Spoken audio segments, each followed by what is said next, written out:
আজকে বানালাম ডিমের ঝোল। প্রথমেই ডিম আর আলুটাকে প্রেসারে একটু সিটি দিয়ে দেব। সিটি দিয়ে ডিম আর আলুর খোসাগুলো ছাড়িয়ে নেব। তো ছাড়িয়ে নিয়ে প্রথমে কড়াইতে তেল দিয়ে দেব। তেল দিয়ে ডিমগুলোকে একটু হলুদ মাখিয়ে ভেজে নেব। ভেজে নিয়ে ডিমগুলো নামিয়ে নিয়ে ওই কড়াইতে আর একটু অল্প তেল দিয়ে ওতে চিনি দিয়ে দেবো। চিনি দিয়ে চিনিটা একটু লাল লাল হয়ে গেলে তারপরে ওর উপরে রসুন বাটা, পেঁয়াজ কুচি দিয়ে ওর উপর একটু লবণ দিয়ে ভালো করে নেড়ে চেড়ে নেব।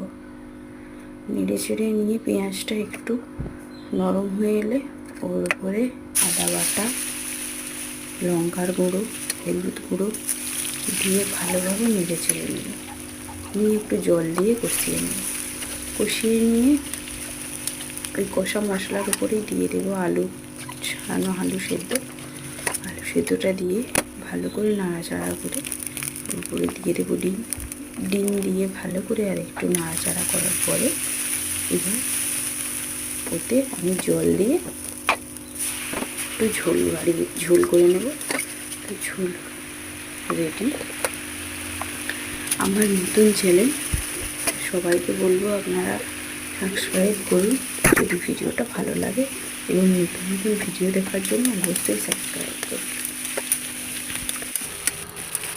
আজকে বানালাম ডিমের ঝোল রেসিপি। প্রথমে ডিম আলুকে সেদ্ধ করে নেব।